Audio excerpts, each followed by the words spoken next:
Ready.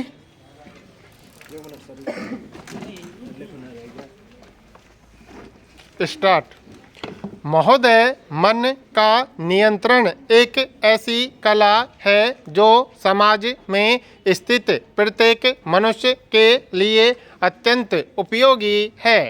इसे मनुष्य की सफलता, सुख तथा शांति की कुंजी कहा जा सकता है। जीवन के समस्त कार्य मन में संचालित होते हैं। इनमें कुछ कार्य ऐसे होते हैं जो स्वयमेव होते रहते हैं और हमें इनका कुछ भी पता नहीं रहता, लेकिन कुछ कार्य मन की जागृत अवस्था में होते हैं। ये दोनों प्रकार के कार्य कर्म रूप में परिणत होने से पूर्व किसी न किसी रूप में मन में अंकित रहते हैं। कभी कभी हमारे मन में यह प्रश्न उठता है कि जीवन के अनेक महत्वपूर्ण कार्यों को छोड़कर हम इस मन के नियंत्रण के कार्य को क्यों करें। इसका कारण यह है कि मन के असंयम से मनुष्य जीवन में अनेक ऐसी घटनाएं उत्पन्न हो जाती हैं जिनका हमारे जीवन पर अत्यधिक कुप्रभाव पड़ता है, और इसका सर्वाधिक बुरा परिणाम जो हो सकता है वह है मानसिक विकृति, जो कभी कभी समूची सभ्यता के पतन का कारण हो सकती है। जिस व्यक्ति का मन नियंत्रित नहीं होता उसके मस्तिष्क में अनेक प्रकार के अनावश्यक द्वंद्व चलते रहते हैं, जिससे उसका जीवन असंतुलित हो जाता है तथा जीवन की समस्त सुख शांति छिन जाती है। यहाँ तक कि वह कामनाओं, वासनाओं और तनावों का शिकार होकर दुस्साध्य मानसिक रोगों से आक्रांत हो जाता है और अंत में वह एक सामाजिक अपराधी भी बन जाता है। इसके विपरीत मन संयम से प्राप्त होने वाले छोटे छोटे लाभ तो अनेक हैं, लेकिन इसका सबसे बड़ा लाभ आध्यात्मिक ज्ञान है जो व्यक्ति को पूर्णता की ओर ले जाता है। वह जिस परिवार का मुखिया होता है वहाँ व्यवस्था, अनुशासन, सुख, संस्कार और मानवीय संबंधों का सौरभ भरा रहता है। हमें अपने मन में यह बात अंकित कर लेनी चाहिए कि हमारे समग्र जीवन का ढांचा इस पर निर्भर करता है कि हम अपने मन को वश में करते हैं कि नहीं।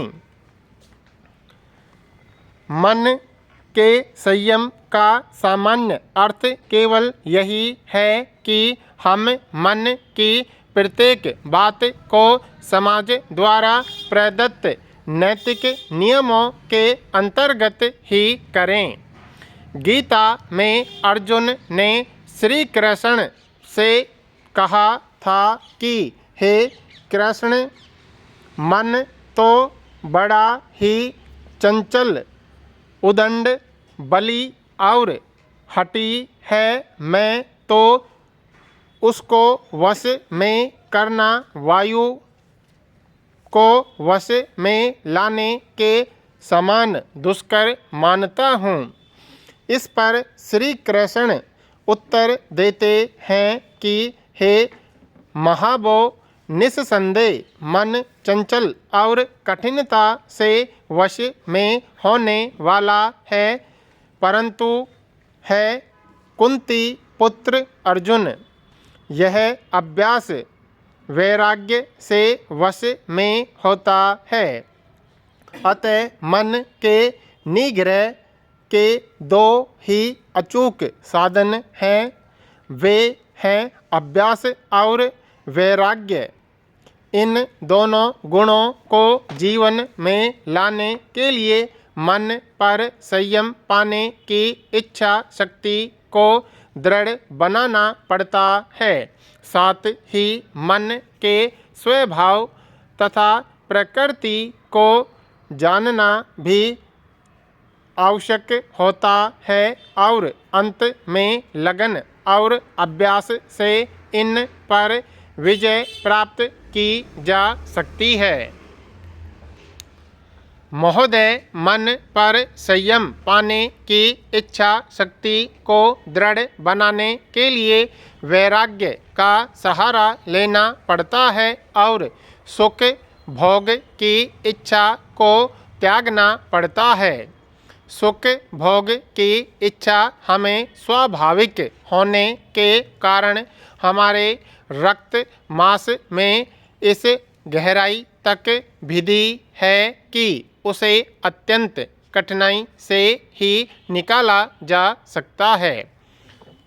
अगर हम इसे त्याग न सके तो विवेक का सहारा लेकर इसे मर्यादित तो कर ही सकते हैं। यदि हमें भौतिक सुख की चाह है तो हम उसका भोग करें, लेकिन उस सीमा तक कि हमारा शारीरिक और मानसिक स्वास्थ्य नष्ट हो जाए। सुख के पीछे इस प्रकार न दौड़े कि वह हमें ही नष्ट कर दे। तथापि यह भी सत्य है कि सुख की यह लालसा मन संयम की हमारी इच्छा को खा जाती है।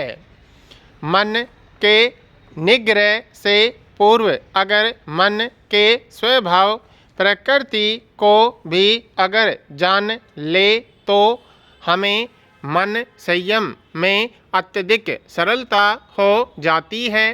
स्वामी विवेकानंद के द्वारा जो मन का स्वरूप बतलाया गया है वही हमारे प्रस्तुत विचार का आधार है।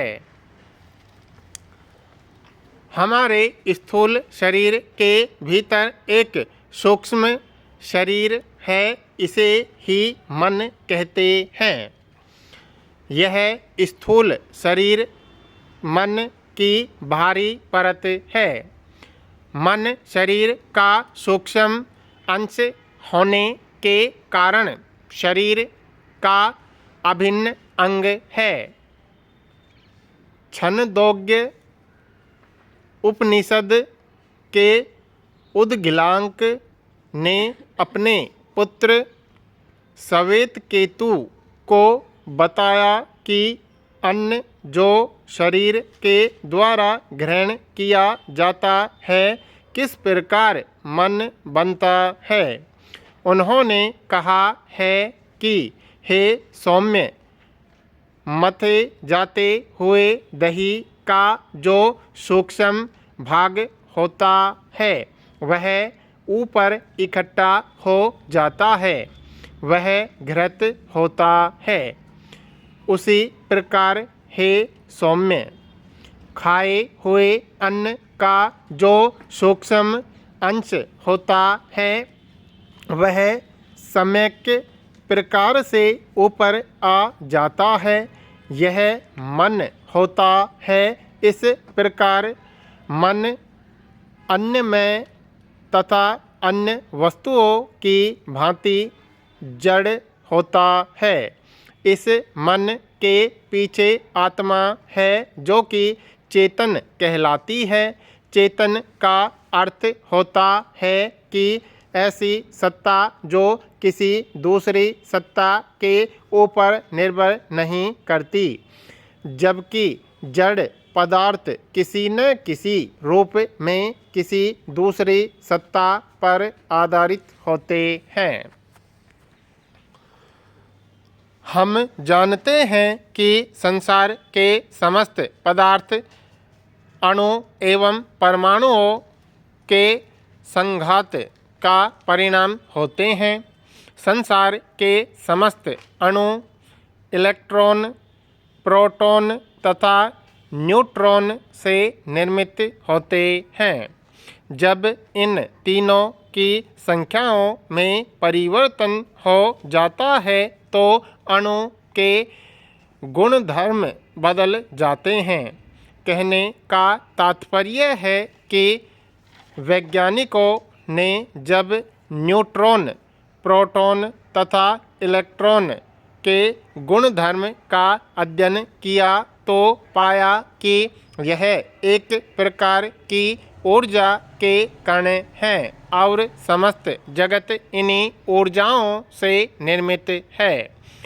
वैज्ञानिक अभी इसमें अधिक खोज नहीं कर पाए हैं और यदि भविष्य में इससे अधिक खोज कर पाए तो यह जानेंगे कि यह ऊर्जा भी अनेक सूक्ष्म ऊर्जाओं से बनी है और यह अनेक ऊर्जाएं भी कई सूक्ष्म ऊर्जाओं से बनी हैं और मन संसार की समस्त ऊर्जाओं से सूक्ष्म ऊर्जा है।